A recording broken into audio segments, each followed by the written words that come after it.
Okay, good evening, everybody. I'd like to call the November 13th Town of Arundel Board of Selectmen meeting to order. We'll start with the flag. United States of America, and to the republic for which it stands, one nation, under God, indivisible, with liberty and justice for all.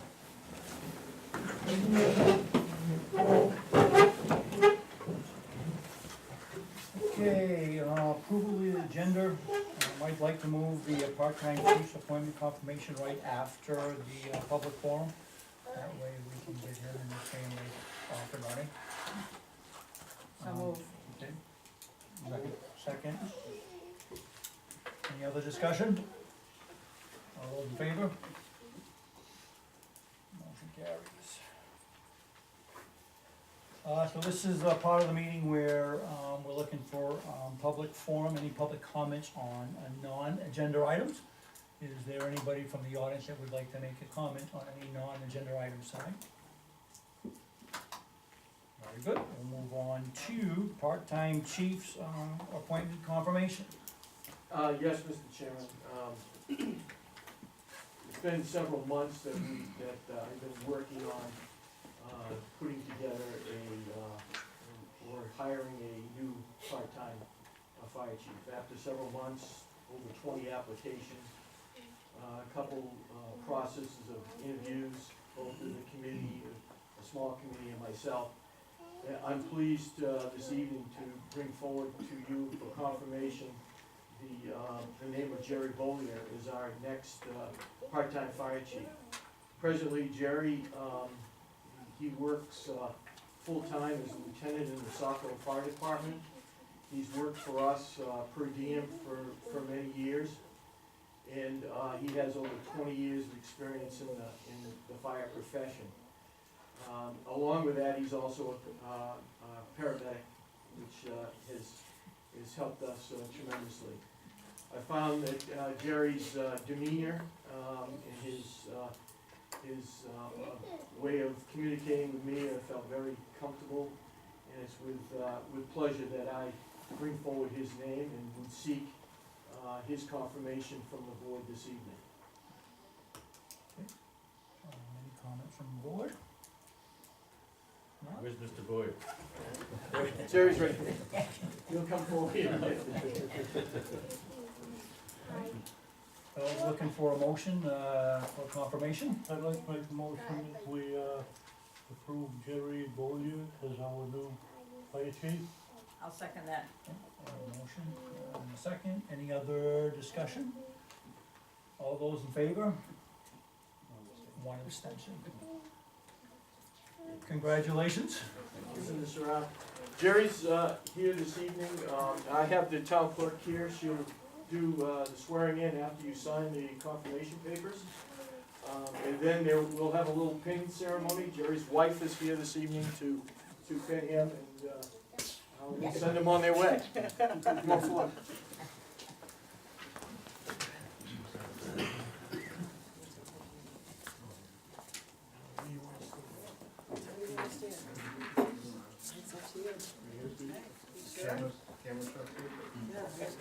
That's fine.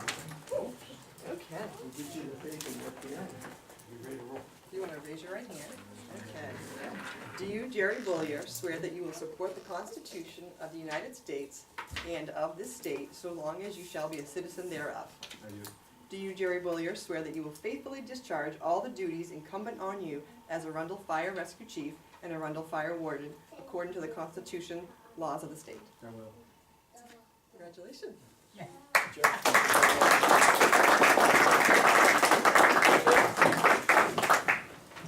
Welcome aboard. Congratulations, welcome aboard. Jerry's wife here. You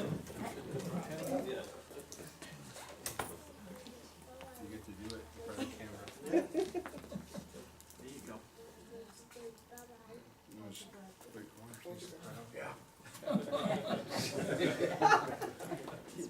Go easy with that, Ted. A lot of people watching.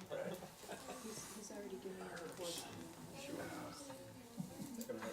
It's gonna hurt. All right.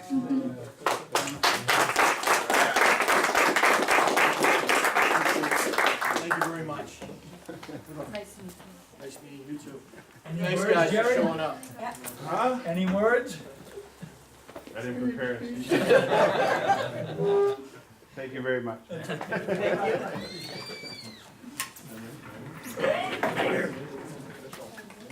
All right.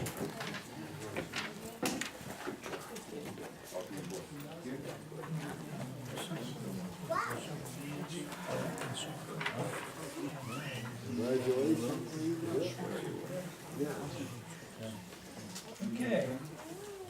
Moving on, let's see, approval of minutes for October 22. Thanks again. Thanks, Jerry. Thanks, Jerry.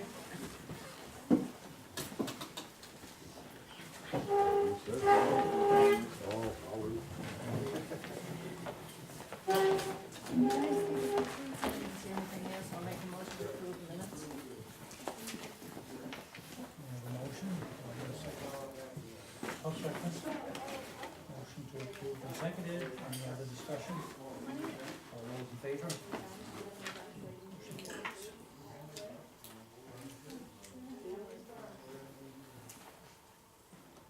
So I take it we have a planning board report. We do. I apologize, I was like 5 minutes late, so I walked in halfway through their public forum, or their public hearing. They had a public hearing for the new Raptor Falls. It was a preliminary site plan review, and that's gonna be the, potential 18-hole kitchen pot next to the seasonal cottages. Just south of the seasonal cottages. Fritz's property, right? Yeah, exactly, Fritz's property. So they, Tad had requested a full set of drawings. He had not received a full set as of that night, so he got a full set. So I apologize again, it was 3 pages of notes.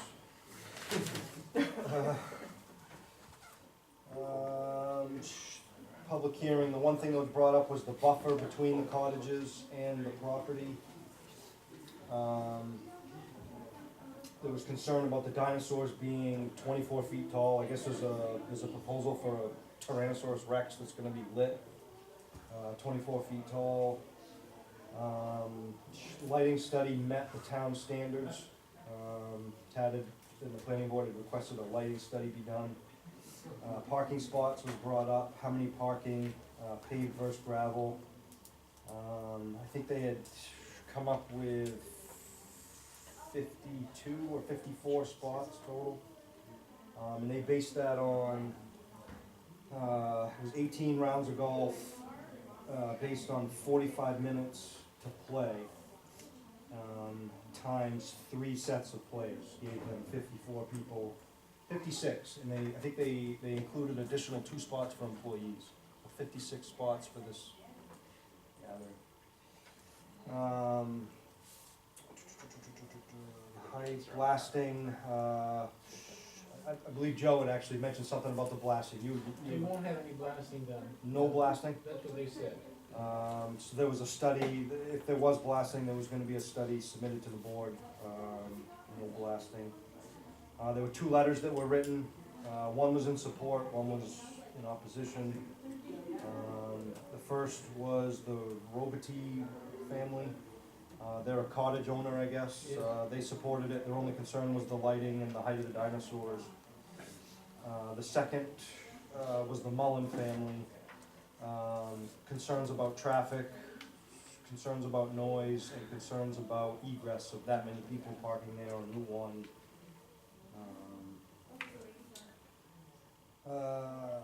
Planning board had requested a traffic study. DOT came down and given that there's only gonna be 100 visitors per hour, said that on Route 1 in Arundel, traffic study doesn't need to be done.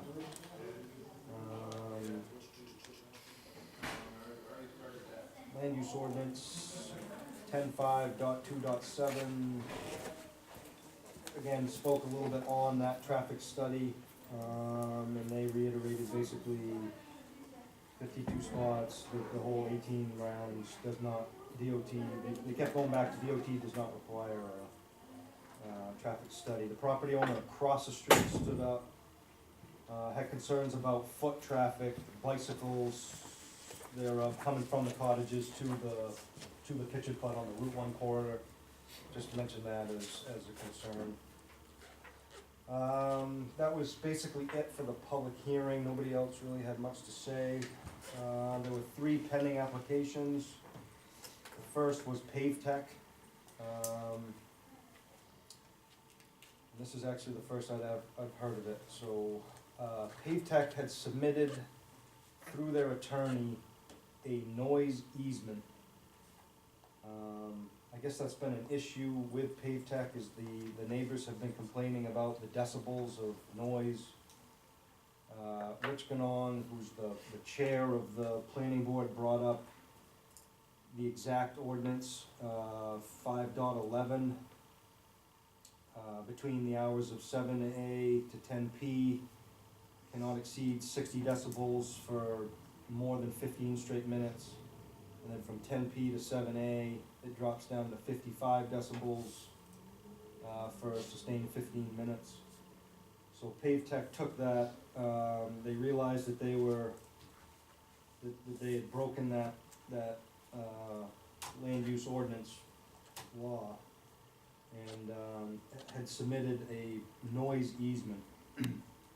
Well, apparently Leah looked it over, and every other attorney that had anything to do with this, and were like, what in God's name is a noise easement? I was hoping you could tell me.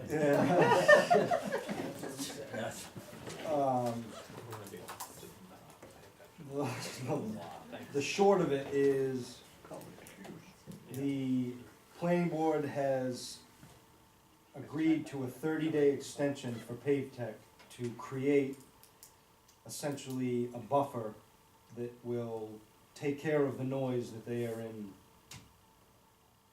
violation of. So they realize they're exceeding that decibels per 15 minutes.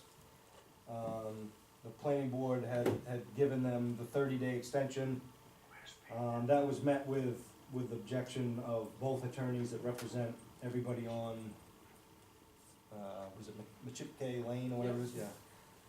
They didn't feel as if it needed to go that far, but it's something that the planning board can grant, so they did it. And that noise easement is actually in our, No. No, that's something that nobody's ever heard of in the history of law. No, it was Mr. Stilpin's his attorney's attempt to get around the noise ordinance by getting easements from the neighbors. oh, He got a few, and, you know, we rejected that as a viable option to be considered. Yeah, so that was voted in favor 6-1, of the planning board. 30 days. So then they got into a discussion on mixed use versus residential, and I gotta be honest, I was a little taken back by the fact that the planning board has no idea where Pave Tech falls, if it's mixed use or residential.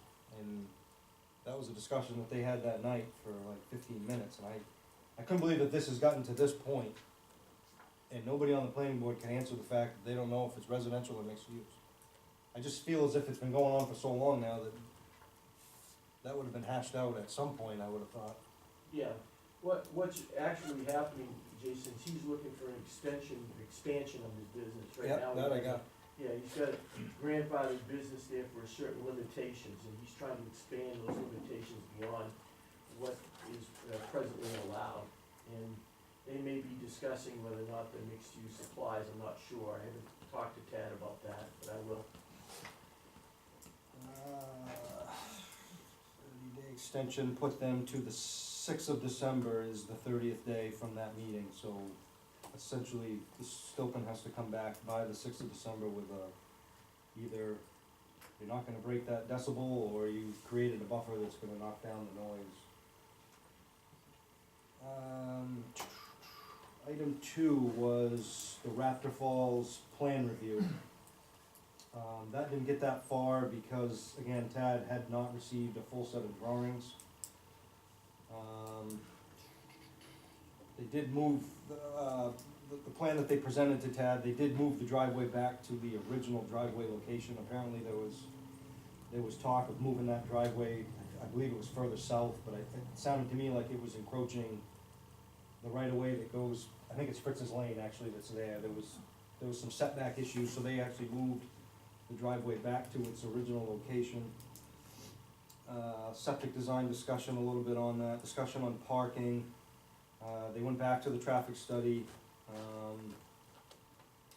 They essentially voted that there's no need to take the traffic study any further because the DOT said that it didn't need to be done, so they voted 7-0 to reject the traffic study.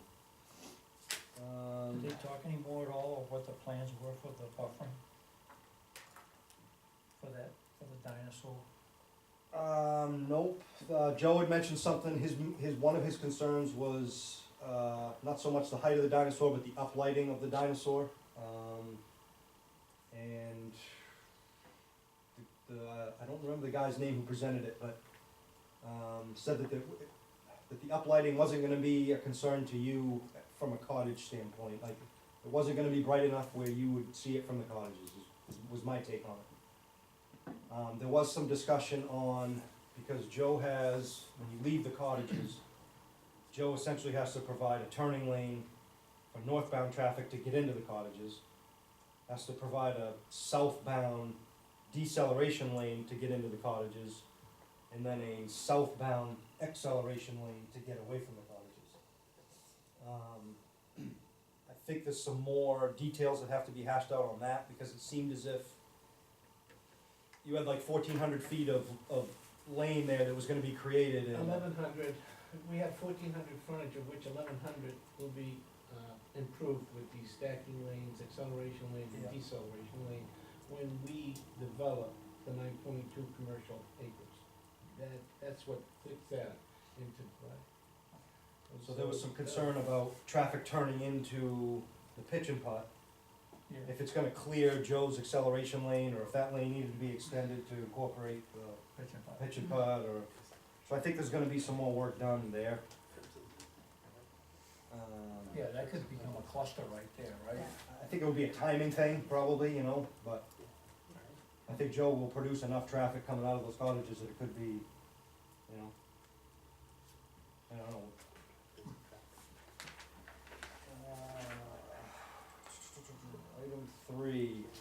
Item 3 was yours truly. I went back.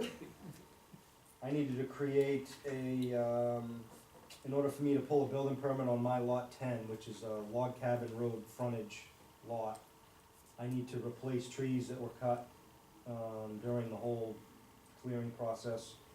So I presented to them a drawing of my tree locations and what kind of trees I was using. They approved that, and they gave me a deadline of April 30th. I kinda told them I'm under the gun right now as far as planting of trees. I've got a factor right now where it's rained, I don't know if you guys have noticed, but for like 5 months straight. They'll get plenty of water. Yeah, and I have limitations where the lot 10 is a swimming pool right now, and if I plant those trees, my excavator will absolutely hang me if those trees are in, so.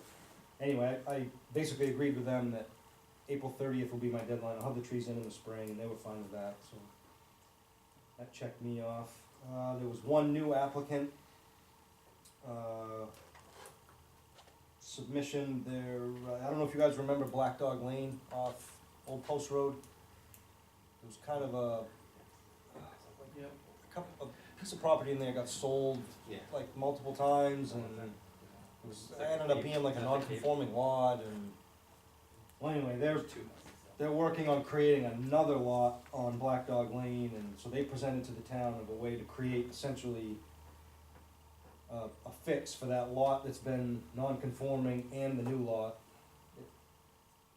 It was very preliminary on their proposal, so Tad requested a little bit more on their drawing, so they were going kind of back to the drawing board, and I think you'll see that come up again, but, one of the owners in there, last name Raymond, his son wants to build on Black Dog Lane, and there's some road frontage issues and setback issues and wetland issues, so that they're looking to purchase property from somebody further up on Old Post Road to create, it was a little confusing, so. At that time, it was like 9:30, nobody wanted to go any further, but there were a couple of people in the audience that had been waiting for 2 meetings now. The discussion on, home occupations. And they the planning board kind of threw it back to the selectmen's lap. With the, ad hoc committee, that we put together on, like the street Really? Yeah, but I was kind I of had taken back by that they were like, well, we're waiting for the selectmen, and I'm like, I had, well, well, that makes the inquiry I had from, paralegal that works at your office, that works for Sandy, why she was contacting me, it was something about home occupations and yeah. whether it was gonna move forward, and I informed her that was the first I heard of it. That's There kind was of what I any- said that night too, well, I'm a selectman, and this is the first I've heard of the home occupation. Yeah, if there were any ordinance provisions that were being expressed by the planning board, I didn't know of them, that's how I thought it was being presented, so. There was something along the lines of, Mr. West was there, Josh West from West Lane was there, and he's the one who's been coming to like the last 2 meetings, and they literally keep pushing him down the agenda, and he keeps coming back, hoping that they'll discuss it and get some resolution, but. I guess in 2015 or something, there was a change in land use on home occupations in the R1 district. And if you didn't have a application signed in 2015, essentially, you didn't meet that requirement on the home occupation, so. Yeah, that's what the ordinance says right now, but the committee, the combo planning board and, comp plan Okay. committee, which is meeting Thursday, Okay. is dealing with that Right. issue. Yeah, so I think they might be confused with Right. that committee and the selectmen Okay. committee. Right. 'cause- All right, I'll follow back, I'll circle back with Ted. That was it, actually, everybody's ready to go home, that was like 5 minutes to 10, and they still had a lot on the agenda, and I don't know why they put so much on their agendas, because they never seem to fulfill it. But that was pretty much it, they adjourned at 9:55. Good. Thank you, Jason. Okay, managers report, we've already talked about the part-time chief. So, meeting with the Kennebunk Sewer District Manager. Yes, I just wanted to follow up on my, meeting on the 31st of October, my email to you on the 1st of my conversations, with Mike Bolder, the superintendent. We both believe that, that the time is now that, the trustees and the selectmen should begin to at least have at least one, maybe a few joint meetings to discuss, our inclusion within the district in some form. I think we're searching right now to see what that, relationship will be. I'm sensing that, it will be a relationship where there'll be a certain, buy-in or percentage that, we'll have to, come up with in terms of infrastructure upgrades as well as, sewer plant upgrades when they're gonna be under construction, as well as, whatever our cost associated with connection into their district will be. But, we both felt that it may be time for, the groups to get together and discuss that. He felt that there was support within his trustees to have that. He was going to reconfirm that at a meeting such as we're having here tonight. I guess that's what I'm sort of searching for from the board, as to whether or not, are willing and ready to sit in a room and begin to discuss what that relationship will be. I think in conduction, in association with that, Joe Paolini provided me a letter today, and we spoke on the phone about his thoughts and his concerns relative to his project and his status within what he's going to have to do, and how that timing is all coming together. So, I won't speak for Joe, he's here for that, but I think before, when we circle back to have a discussion, final discussion on this, I'd be seeking, if there's, support within the board members to move forward and have a joint meeting, and then we'll go ahead and begin to schedule that. But Joe's here, and he can go over his letter to you if he so desires. Before we get to Joe, any comments from board members? What your thoughts are? No, I think we need to get moving on this just as quickly as we can. I know I've been approached by at least one other businessman on Route 1. Every time I go into the business, it's, when are we getting sewer up Route 1? When are we getting sewer up Route 1? Yeah, we owe it to the community, I think, open discussions we've been talking about Yeah. for a long time, Yeah. planning board, the TIF district and Yeah. other, Mhm. other vehicles, so makes sense to see what's out there. Yeah, I mean, we Yeah. certainly gotta find out what's available, what it's gonna cost us, and then Yeah. at that point, we can Yeah. go from there, and, you know, we can. Right, as you know, we had Rice Pierce Engineers do their Okay. analysis of three scenarios for us, and they felt that this scenario was by far the most cost-effective for us to pursue, so I think that's why we sort of put our eggs into that basket and had that final conversation. I think if we can find an affordable way to do sewer down Route 1, that property will fill up real quick. That seems to be the holdup. Okay. You have anything to add, Joe? I don't know if you've had a chance, excuse me. Good evening. Thank you. If you've had a chance to read my memo, but basically what it says is that I have to expand my septic systems.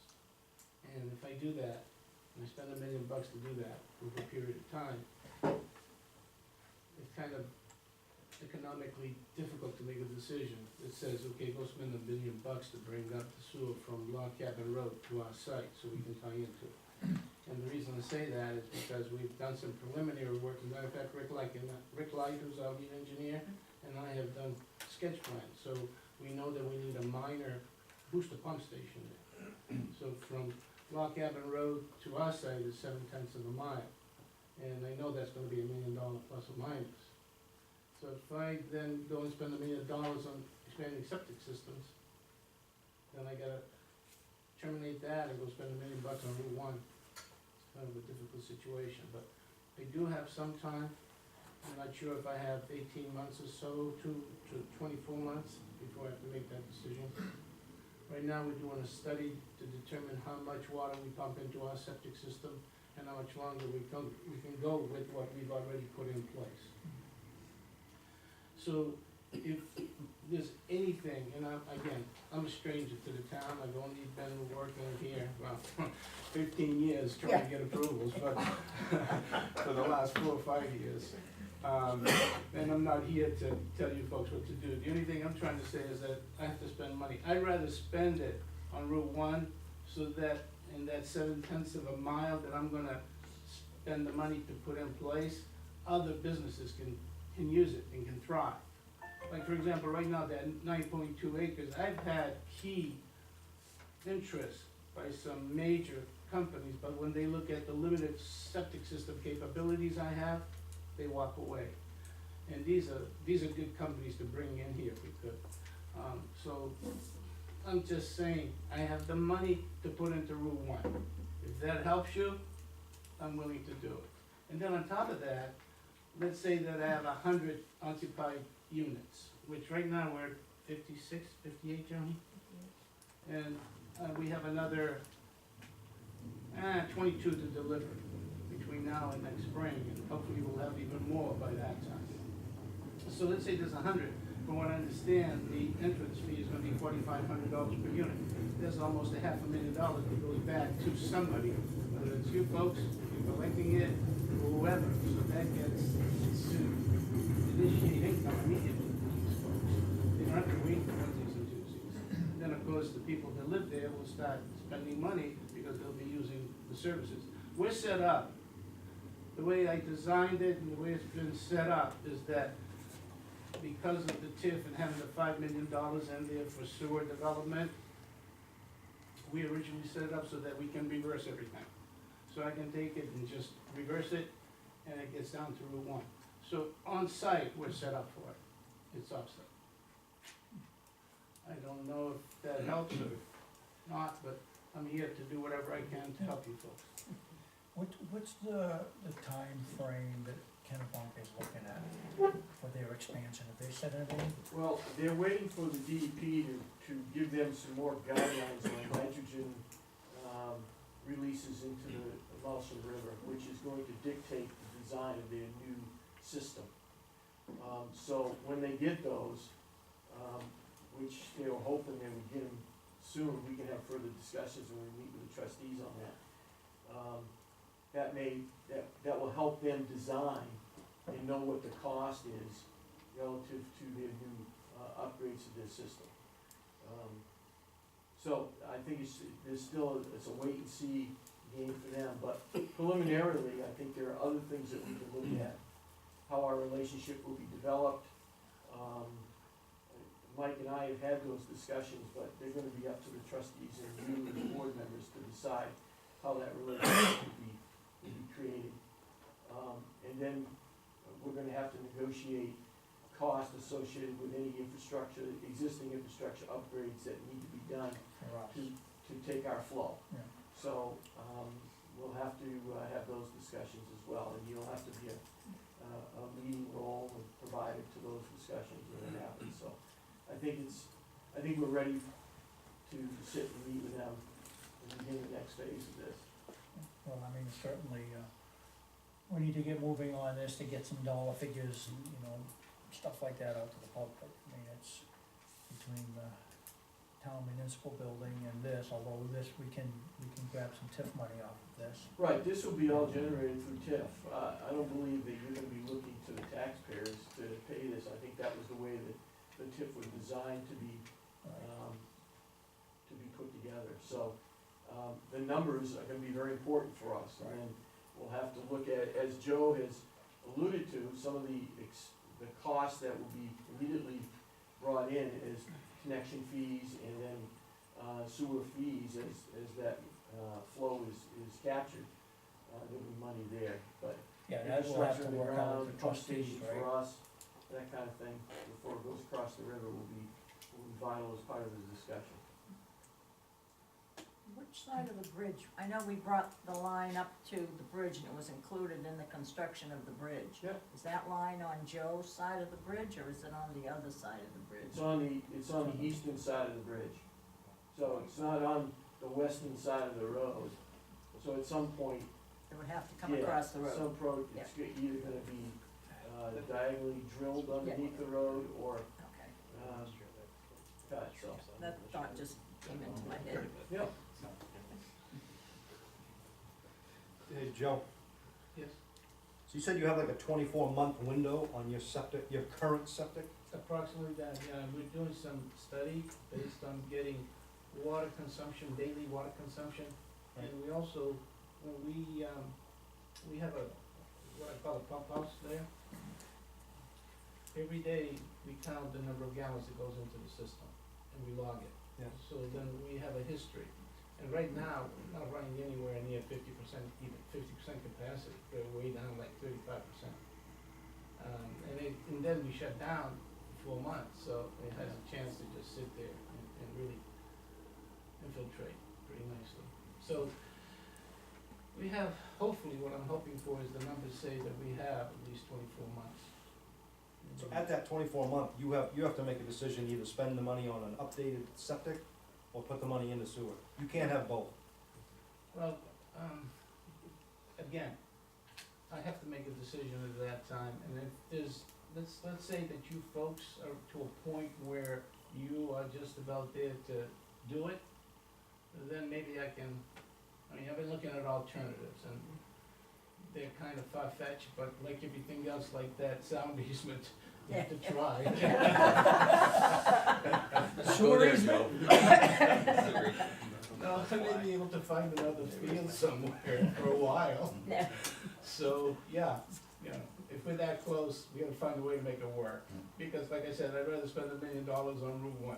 Oh, I'd like you to spend $1 million on Yeah, one. yeah. Well, I'm committed to it. I mean, my only fear is if we gave them the go-ahead tomorrow, Yeah. is sewer in 2 years even possible? I mean, to me, it seems like a huge undertaking to, Well, there's preliminary work that's been done, and, we know that for a fact that with Joe's pump station, we're gonna need one more pump station down, near the bridge. Yeah. So we know that already, and Joe and I talked about linear feet cost to put sewer in today, so we have some ideas of what we think that's going to be, but we don't have those firm numbers yet. so what happens with the 5-year thing that the state just put on Route 1? Well, it was 3 years, and, yeah, they limited it to 3 years because of the maintenance skim they put on Route 1. And what we discovered, and Joe led the charge on this, and I have to thank him for it, what we discovered was that that does not include the shoulders where all this work would be, this excavation work would be done. So as long as we don't disturb the road base, But you're still we're gonna good cross to- it. Yeah, At some point, you're still gonna cross it. yeah, at some They point, can but, bore it without Right, disturbing. you could do that, right, but that's not cheap, and right, so I think there's options that are available to us, and, if we, all the numbers seem to be working out, and the flow of cash coming in was going to cover the cost of construction as well as operation and maintenance of the system, I think we'd be all set to go. well, yeah, I would say, let's get something going, so we can Okay. start meeting with them and going from there. Thank you. Thank you. Thank you, Joe. For me, the next thing was just to discuss, we had a Eagle Scout, Holden Johnson, who did some work at the Thurl Cemetery for us. That work is now completed.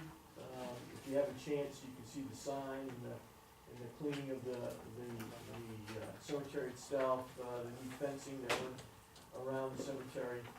I think you did a good job. I think we still have some issues with the debris that's there. I think some may belong to the property owner and some may be ours, but as soon as Holden gets back to me, I'll sign off on his project and we'll determine whether that's stuff that we gotta move out of here, but we don't Is know. that the one here that was on Marilyn Young's property? Yes, That you could barely see from the road because there was so much junk there? correct, Oh, correct.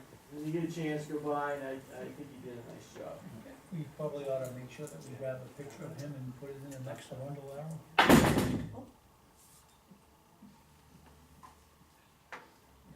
The next thing, I would have two things, and one is not related to the holiday schedule. Let's talk about the holiday schedule first. As you know, with Thanksgiving coming up, the offices will be closed on the 22nd and the 23rd, for the holiday. That's per the policy. The next thing is that, on the 5th of December, we sent out a little, thing for you all. We're gonna be having a Christmas party at, Mike's, American Grill on Route 1. We'd like to have you all attend. Your meal would be, paid for, but your spouse or significant other, if they come, we'd like to have you, donate some money towards that cause, if you so desire. Does that include Emily? Yeah, it does, yeah. So give that some thought, if you want, please fill it out, give it back to me. The other thing is that obviously we'll be closed for Christmas, which falls on the 25th, which is a Tuesday. Some of the staff wanted to know what the status would be for Monday, the 24th, which is Christmas Eve. Right now, technically per policy, it's not, it's a working day, and they wanted me to express, in fact, it could be a day off or half a day.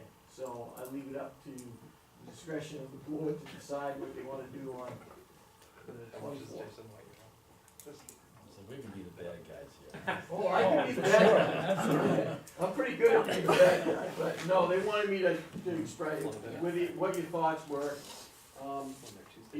If you were thinking about it, my recommendation would be not a full day. It would be a half day, we'd go to maybe noon, 12:30, we'd close the office, and then folks could get their Christmas stuff or their vacations, but it's entirely up to you. But that would be my recommendation if you so desired.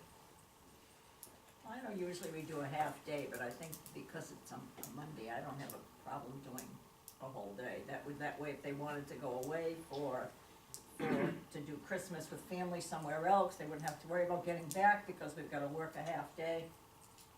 I don't have a problem with the whole day. They would be back Wednesday. Yeah. Yeah. Exactly. Work on Yeah. Wednesday. Should I make that a motion, Velma? I will. Okay, so we have a motion from Velma to go a full day on the 24th. Do I hear a second? Can I second it, or? Yeah. If I don't hear a second, it I doesn't was go. thinking overtime pay with. Yeah. Just second. You it, can't, just- right? Yeah. So Sure. the motion doesn't move. Oh, no, Oh, second. oh, Phil seconded, oh, okay. I Yeah. didn't Second hear- it for discussion, I don't know where Yeah. he's gonna come down, Okay. tonight, but he's got it up All for right. discussion. Yeah. So, motion has been seconded by Phil. Any further discussion?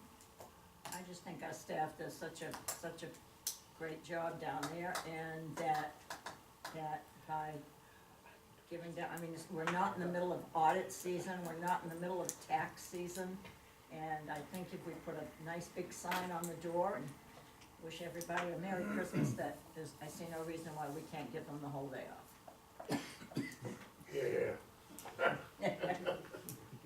Any other discussion? Merry Christmas. With that said, let's take a vote. All those in favor? What about the Grinch? You can't vote. Or Scrooges. Okay, One one other thing- abstention, What's that? one abstention, Yeah, Yeah, This is just all in not favor. in fun Yeah. anymore. yeah, okay, we got 4-0-1. yeah. Okay, and the other thing I had that I just wanted to give you, we got there's a ribbon cutting ceremony at Kennebunk High School for the work at the high school is completed. Tuesday, November 20th at 1 PM, if anybody can make it, let me know so I can RSVP, the powers to be at the RSU. At 1 PM? At 1 PM on the Tuesday, 20th, November 20th. KHS Gym, That is a heck of a gym. I haven't seen any of it yet. I will do my best to make it. Okay.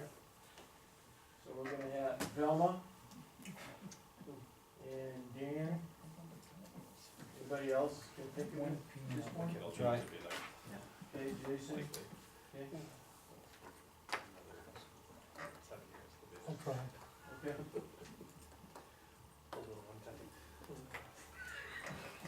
I won't.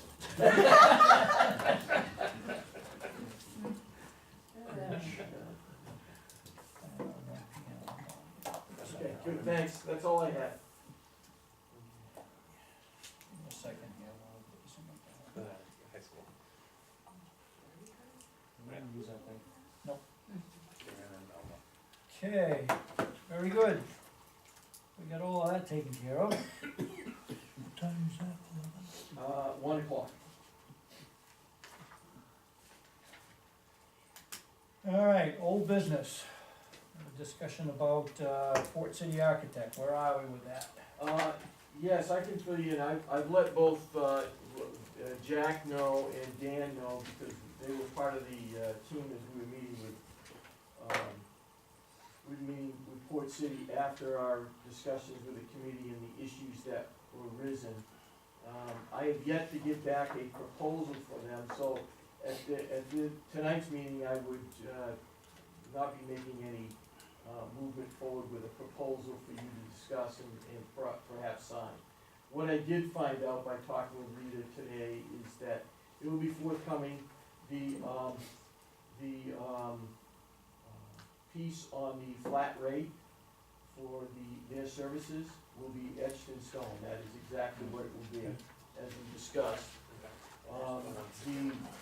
The discussion on construction management, I provided both Dan and Jack a piece on that, but the construction management piece is really about, as part of the process, they said they would help us put together a RFQ to hire a construction manager who would do the project under that construction management process, which is a little bit different than maybe just letting the general contractor run the show.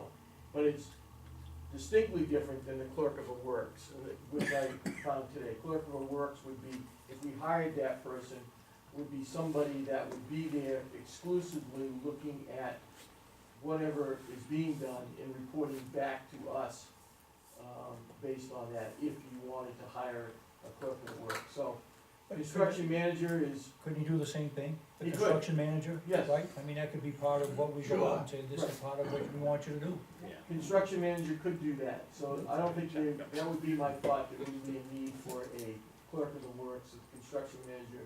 Once the RFQs go out, you get a chance to interview somebody and they would work for us and do that work. Call them whatever you want. Yeah. This is Yeah. much as what we want you to do. Exactly, yeah.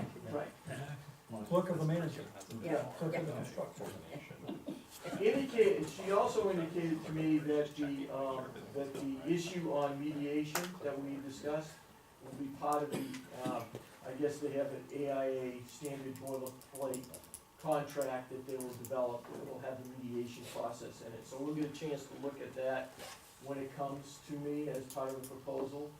And finally, the piece on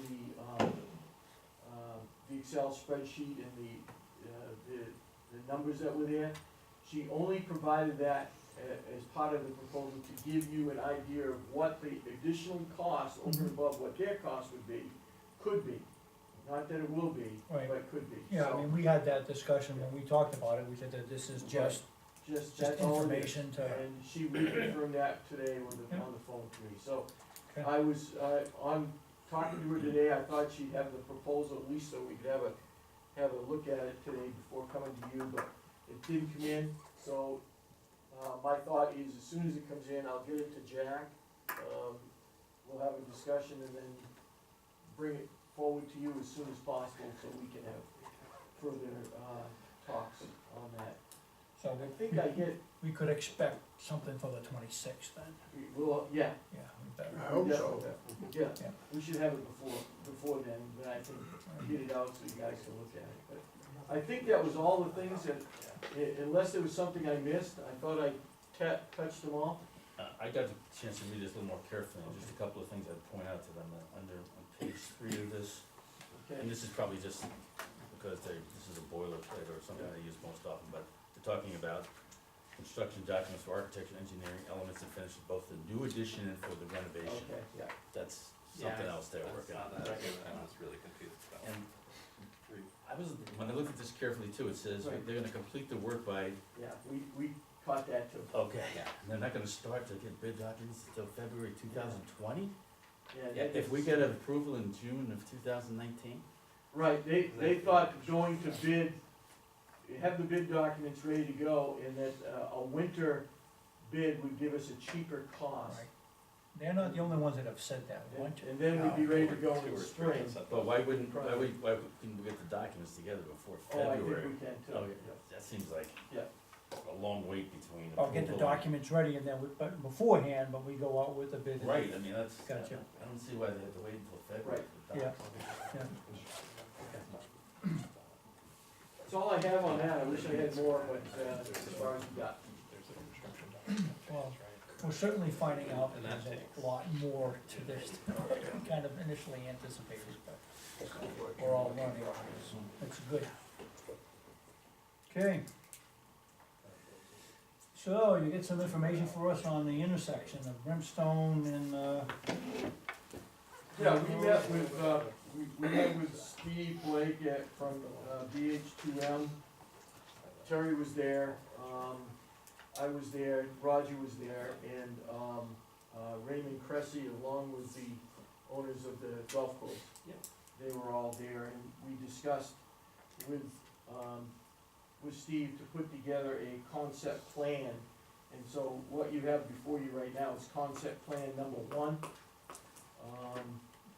And really what we were trying to do with this was to look at, taking Brimstone and making it almost into a, for lack of a better term, a T onto Limerick Road, but also provide enough turn space for those larger trucks to go from Limerick, whether they're going east or west, to turn onto Brimstone and to make their turns effectively. There are a couple things here, Terry will probably pipe up a little bit on some of it, but we all think that the turn radius may be a little too tight as the way it's written right now. Yeah, and we still know that the utility pole, which is identified there, will be moved east onto what is now Brimstone Road, and then align up with the alignments that will go from that pole down Limerick Road, and then also down Brimstone, because it's the key pole that allows those wires to go either or. so if you move that pole, that gives you the opportunity to definitely increase that rate. Correct, that will give us a better radius there, but we gotta coordinate that with CNP. Roger was hoping that CNP may be inclined to move the pole closer to the property on, west, and still have the site distance, but I think Terry and I talked about that again today. We don't think the span from that pole, if it was moved west, would be too much of a sag going east. So, we won't know more until the tree that is on the Limerick Road side of that property is taken down, which we're planning on December. December, yeah. It's in the plan, yeah. Cause I was concerned about somebody coming from the Brimstone on the site distance looking west, that looks like that car is parked, quite a ways back. And I don't remember what that all looks like over there, but we gotta make sure we got plenty of site distance. Right, and that tree is in horrible shape. And so, I know that Roger's spoken to the property owner, and we're gonna go ahead and take that tree down as part of this project. And that will help us with the site distance, but it also will give us a clearer understanding of where that pole needs to be placed for that utility in order to get the right spans there. So, as it says, it's concept plan number 1, it's still a work in progress, but, obviously, if you have any comments, we'd love to hear them. Yeah, why couldn't you put the pole more west on the other side of the road, and then just lessen that turn right there? Because anything coming from the Brimstone, especially a big truck, they don't take a sharp left turn, I mean, you can't make that turn anyways. So they're gonna continue straight onto the Limerick Road. So if you move the pole over on the other side. When you say the other side, closer to the golf course? No, closer to the residents. So that's- barges, Yeah, that's the problem that we're having, because I think there'd be too much of a span between the poles. and, Yeah. okay, yeah, You'd be close on one side and further away on the other. yeah, So is if, where that pole is, if we just move it back and probably a little bit closer to where, I'm gonna say the fence is, he can still get his lines in line. The only thing he was thinking of that he may have to put a pole over there anyway, because the lines do go down Brimstone, so we might have to do a guide pole there. So, but, just to put it over there, he didn't think he could do it because of The distance. distance. yeah. Well, we know that there are some long trucks that go down that way, so Right. we're gonna make sure that we I give them think, plenty of. Roger's thought about moving it closer to Labarge's was, we wouldn't have to wait all the time for CMP to do their work. Cause if they move that pole, as Terry and I think they're gonna need to, west, and they're gonna be right in the middle of Brimstone, once that happens, we're gonna have to barricade Brimstone off, and we're gonna have to be able to have a turn lane pretty well grubbed out and ready to go when that pole gets moved. So it's gonna have to be coordinated with everybody there at the same time to get that work done, so. That was his logistic question on it, so. Mr. Presley seemed pretty confident though that he was gonna be able to work with us in a timely fashion, but. I won't, you and I both had our experiences with CMP recently, I don't know how timely they are about coming to make those changes, but in any event. That's what we have right now. Is this impacting the private property owner? No, No, okay, so these lines here don't represent property lines for, no, okay. no. I think this line, That this line dotted right line here up is here. just showing the turn lane that he thinks it was need to make this turn. I don't know, what's that? Is that the dotted line? The dotted line, I think, is the right of way. Right of way. That's all That's, right. that's what I'm saying. Right, Yeah, but you're going beyond the right of way, if there's that turn lane, right? This is somebody else's Oh, property right here. you're seeing right here. Yeah. Okay, yeah, we'll have to clearly define Yeah, I that. see what he's- Yeah. I was under the assumption that the right of way. I don't know whether that's right or not, I mean, I'm just saying, the way he's got this. I think that's already there, I think we've already approached on that. Oh, great. Because the way that turns in there, Yeah, Mm. so. Okay. The only other thing that I have is, and I think Philip brought it back up a while ago, is we're right up against the, right of way here, but there is a little arc here, and if we can take that arc out of that, so we're gonna have to do something on the side that he has to put in. Oh, He's still got that So you little can arc, get a truck. so we gotta kind of straighten that out. To straighten what out, the Limerick Road? Yeah, Well, because Yeah. there's a stop From sign the- here. from the driveway There's by the something here, pond, but I never Yeah. know if somebody comes over and says, actually gonna stop. I guess, before that black mailbox, the Dodgers Road, straighten that out. Okay. And Just that, like if there's concern with that left-hand turn Yeah. from Limerick Road to Brimstone Road with long trucks, that turn right there is not a problem. If there's a car right there, we see it on a daily basis. There's a car there, the long truck waits for just a second, lets the car go, makes his turn. That's not a problem turn right there, in my On the opinion. large side, or the other side, the Coming, way they did it. coming from Limerick Road heading towards the onto Brimstone Road, Right, coming from which way, though, coming West. from, alright, going west on Going- Limerick Road, by the golf course, Okay. golf course will be on your left, Yep, go down Brimstone Road, that's that turns a no very problem. doable turn right there. Okay. But to come from Brimstone Road to do a left onto Limerick Road, that's gonna be problematic. That's, they don't do that For today, a long right? truck, Yeah, they don't do that they today. don't do that, No, I've never seen You can't- anybody you try can't to make do that. that. Okay, yeah, they would just, they would They just keep would- going they and would turn on the new take road. New road. yeah, Right. take Right. your road and leave. But, you know, to Phil's point, I mean, okay, that's fine, you let the car go, but, you know, to me, we ought to design it so that you don't have to let that car go.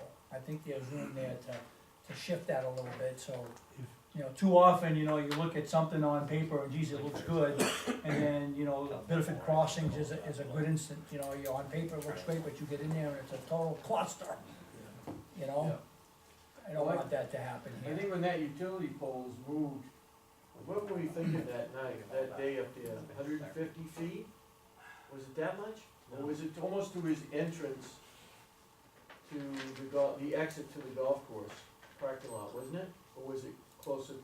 what, to move the pole? Yeah, No, we only had to move it back maybe 20 feet, so okay, all right. back, Back this way, Yeah, back but it this would be way. in the middle of Brimstone Road as we Right. know it now.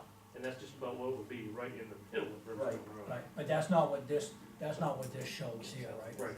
Right, so that's kinda what I was getting at, if you move that pole back a little bit, you could change that radius a little bit, you could change that. Right, and that's the radius that I was talking about, that we don't think that we would be able to get a truck in there Right. with a vehicle there.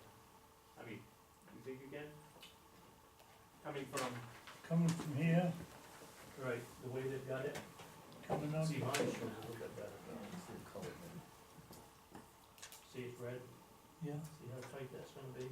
Coming in, and if you've got a car parked right here, to come in and then make that turn and get down Brimstone Road.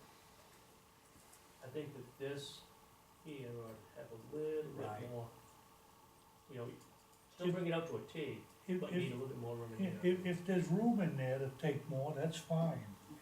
I'm gonna get plenty of room in there. We drive long trailers on a daily basis, and there's hardly ever any place we go to make a left turn or even a right turn, we don't have to stop, wait for traffic to move, and make room for the long turn. If you're doing a right turn, you need the left lane to do it. If you're doing a left turn, you gotta wait for cars to get out. If you get the room, it would be a lot better, obviously, but that is doable. All right, so a little bit more work on that, right? Well, we got your comments, and we'll make sure they get to Steve, and I'm sure that, when Roger gets back, we can chat, Roger, Terry and I can chat about it a little bit more before we send it off to Steve to do another concept plan for us to look at. Anything else on old business? Good, move over to new business, transfer station agreement. Yes, the end of, October, I had, met again with, Priscilla, in reference to, our agreement that we've had in place with them for a number of years up to the transfer station.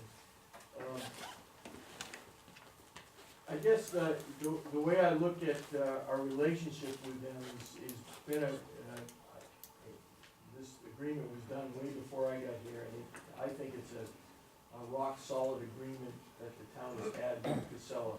And what I mean by that is that they're able to, provide the staffing, manage the staffing, and, also transport our trash and our recyclables away from the site for very reasonable price when it comes to the tax amount that we set aside. Right now, we're about $77,000 in the account to take care of their needs. As this agreement was outlined, they would like to put a 3% escalator in that over the next few years of the agreement. And then that will give us a firm way of looking at cost associated with the operation and give them some flexibility there.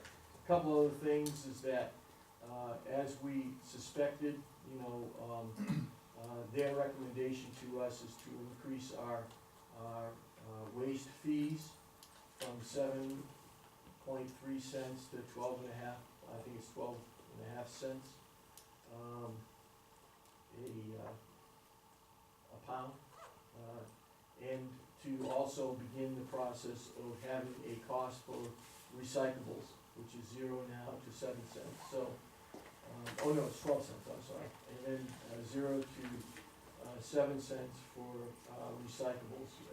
As I expressed to you the last time, the recyclable cost just skyrocketed. I recently saw that the city of Bangor is paying $137 a ton to get rid of recyclables that they were collecting. The general thought is it's anywhere between $60 and $110 a ton right now is the going rate to get rid of recyclables. So the market wasn't the way it used to be, but I think the ability to continue to recycle is still a cost-effective means for the resident, even though there'll be a cost associated with it. A bag of recyclables would be about 35 cents, so if they take a bag there, they'd be looking at 35 cents every week if they're taking it. So, that's part of their proposal.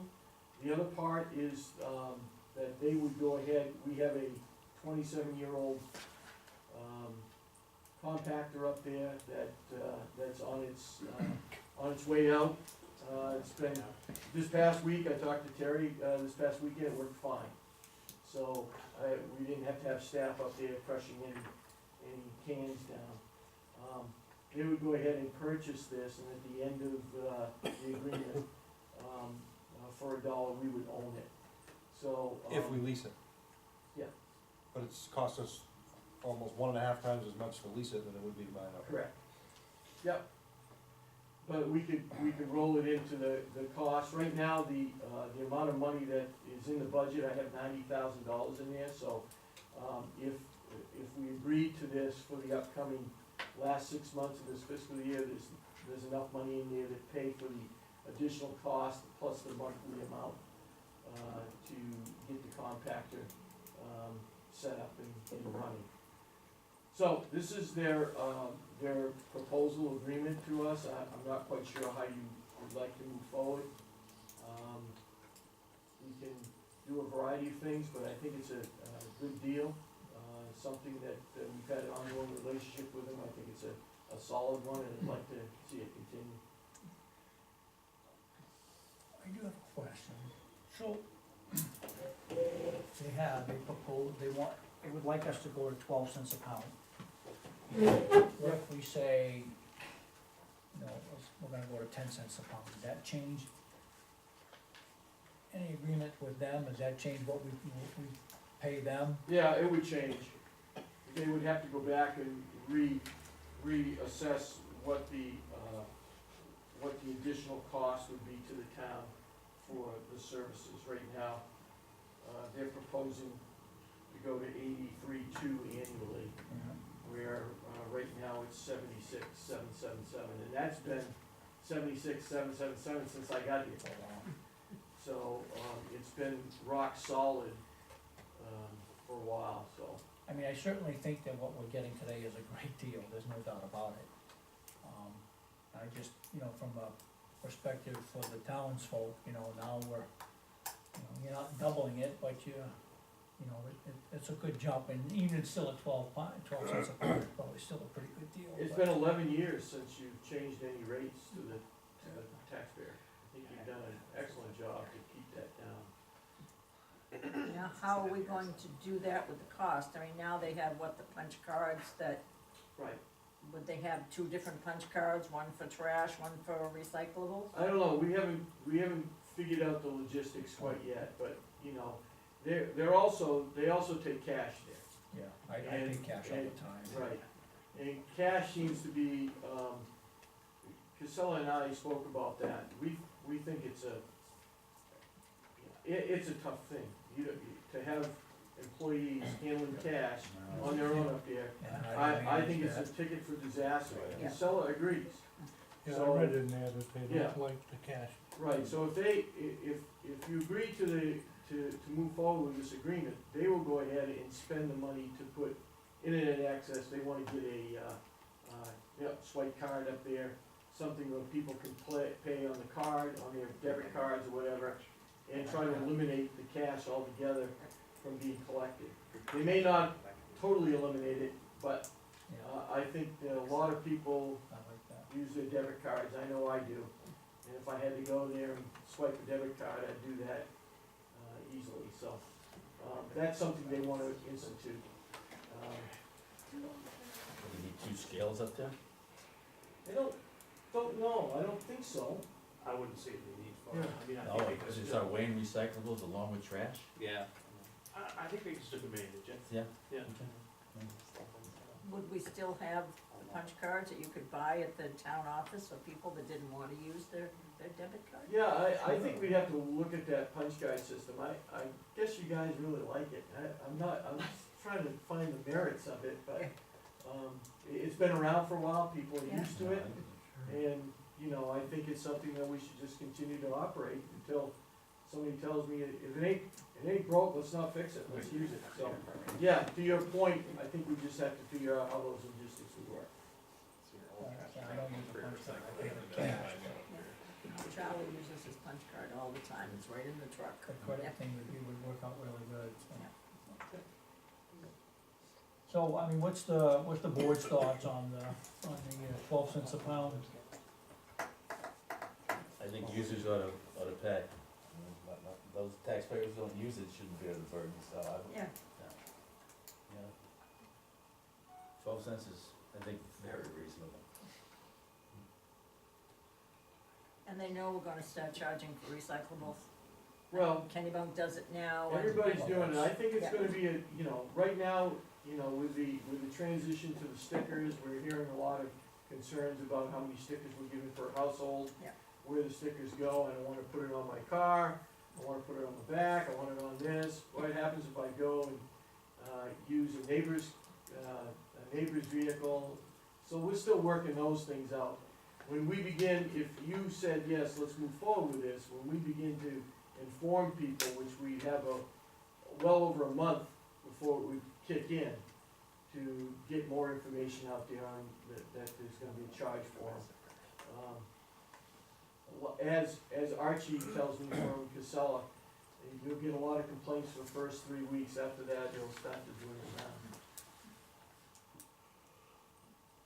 Yeah, so, this is to start January 1st, right? Correct. Yeah. Of 19, It locks us in for 5 years. 5 years, Right. well, with an escalation. There's a 3% escalation, right?